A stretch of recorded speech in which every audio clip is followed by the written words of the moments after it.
आज हम सीखेंगे भिन्नों की तुलना।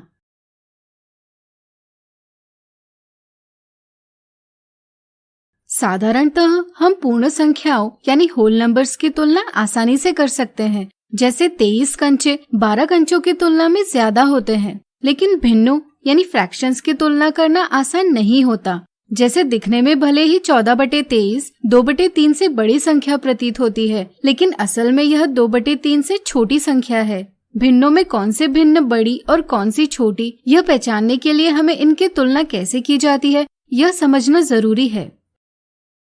तो आइए पहले हम समझे समान भिन्नों यानी लाइक फ्रैक्शंस की तुलना कैसे की जाती है। ऐसे भिन्न जिनका हर बराबर होता है समान भिन्न कहलाती है। जैसे यहाँ एक चॉकलेट है, इसके हमने 15 बराबर भाग बनाए। अगर इसमें से 4 भाग लेते हैं तो इनकी भिन्न होगी 4/15। इसी तरह 7 भागों की भिन्न होगी 7/15। यहाँ हर बराबर है, इससे पता चलता है कि सभी भागों की संख्या बराबर है, लेकिन अंश अलग है। चूंकि अंश लिए गए भागों की संख्या व्यक्त करता है, इसलिए जिस भिन्न का अंश बड़ा वह बड़ी भिन्न होती है। यानी कि अगर किन्हीं भी दो भिन्नों का हर बराबर हो तो बड़े अंश वाले भिन्न का मान बड़ा होता है और छोटे अंश वाले भिन्न का मान छोटा होता है। चूंकि 7/15 का अंश 7 4/15 के अंश 4 से बड़ा है, इसलिए भिन्न 7/15 4/15 से बड़ी है।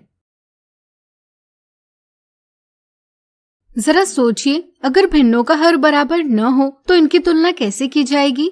सोचिए। चलिए हम बताते हैं। ऐसे भिन्न जिनका हर बराबर नहीं होता कहलाती है असमान भिन्न यानी अनलाइक फ्रैक्शंस। तो आइए सीखे ऐसे भिन्नों की तुलना कैसे करें। पहले हम समान अंश वाले असमान भिन्नों की तुलना करेंगे। मान लीजिए हमने एक जैसे 2 केक लिए, एक के 5 बराबर भाग और दूसरे के 8 बराबर भाग बनाए। अगर हम प्रत्येक केक के एक भाग की तुलना करें तो यह पता चलता है कि जिस केक के 5 भाग किए हैं उसके एक भाग का आकार जिस केक के 8 भाग किए हैं उसके एक भाग के आकार से बड़ा है। चूंकि इन्हें हम भिन्न 1/5 और 1/8 से व्यक्त कर सकते हैं, इसलिए हम कह सकते हैं कि 1/5 1/8 से बड़ी भिन्न है। इस तरह से अगर हम हर एक केक के 3 भाग लेते हैं तो इनकी भिन्न होगी 3/5 और 3/8। यहाँ भी हम कह सकते हैं कि भिन्न 3/5 बड़ी है 3/8 की। इसलिए जब दो भिन्नों में अंश बराबर होता है तो इसका मतलब लिए गए भागों की संख्या बराबर होती है, लेकिन जिस भिन्न का हर छोटा होता है उसके हर एक भाग का आकार बड़ा होता है, इसलिए उसके लिए गए सभी भागों का मान दूसरे की तुलना में बड़ा होता है। इसलिए किन्हीं भी दो भिन्नों में अंश बराबर हो तो दोनों भिन्नों में जिस भिन्न का हर छोटा होता है वह बड़ी भिन्न होती है। सोचिए, अगर भिन्नों का न तो हर बराबर हो न ही अंश, तो इनकी तुलना हम कैसे करेंगे। मान लीजिए हमने 2 एक जैसे कागज लिए, एक के 3 बराबर भाग बनाए और दूसरे के 5। अगर हम पहले कागज का एक भाग लेते हैं तो यह भाग व्यक्त करेगी भिन्न 1/3। इसी प्रकार दूसरे कागज में से 2 भाग लेते हैं तो इनके भिन्न होगी 2/5। यहाँ दोनों के हर बराबर नहीं है, यानी कि इनके भागों का आकार बराबर नहीं है।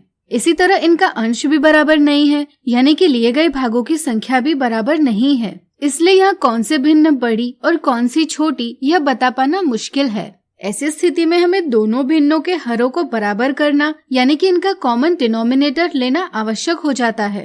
चूंकि प्रत्येक भिन्न का हर एक पूर्ण के सभी बराबर भागों की संख्या को व्यक्त करता है, इसलिए दो भिन्नों का हर बराबर करना मतलब दोनों के सभी भागों की संख्या बराबर करना है। इसके लिए हम दोनों की समान हर वाली तुल्य भिन्न यानी इक्विवेलेंट फ्रैक्शन पता करते हैं। इसके लिए पहले हम हरों का लसव यानी एलसीएम प्राप्त करते हैं। जैसे 3 और 5 का लसव है 15। यह हमें बताता है कि हर एक कागज के हमें 15 बराबर भाग बनाने होंगे, जिससे कि दोनों भिन्नों का हर 15 हो। हम 1/3 के अंश और हर को 5 से गुना कर भिन्न प्राप्त कर लेते हैं 5/15। इसी तरह 2/5 को 3 से गुणा कर भिन्न प्राप्त कर लेते हैं 6/15। अब यहाँ हर बराबर है। जब हर बराबर हो तब बड़े अंश वाले भिन्न बड़ी होती है। चूँकि 6/15 का अंश 6 5/15 के अंश 5 से बड़ा है, इसलिए भिन्न 6/15 5/15 से बड़ी है। इसलिए भिन्न 2/5 भिन्न 1/3 से बड़ी है। इस तरह से हम कह सकते हैं कि जब भिन्नों का हर बराबर हो तब छोटे अंश वाली भिन्न छोटी और बड़े अंश वाली भिन्न बड़ी होती है। जब भिन्नों का अंश बराबर हो तब छोटे हर वाली भिन्न बड़ी और बड़े हर वाली भिन्न छोटी होती है। जब भिन्नों का अंश और हर बराबर नहीं होता तब पहले हरों का लसा प्राप्त करें, फिर भिन्नों को उनके तुल्य भिन्नों में परिवर्तित करें जिनका हर लसा हो, और चूंकि अब हर बराबर है इसलिए अंशों की तुलना करें। इस प्रकार आज हमने सीखा भिन्नों की तुलना। अगले वीडियो में देखेंगे इनसे संबंधित उदाहरण।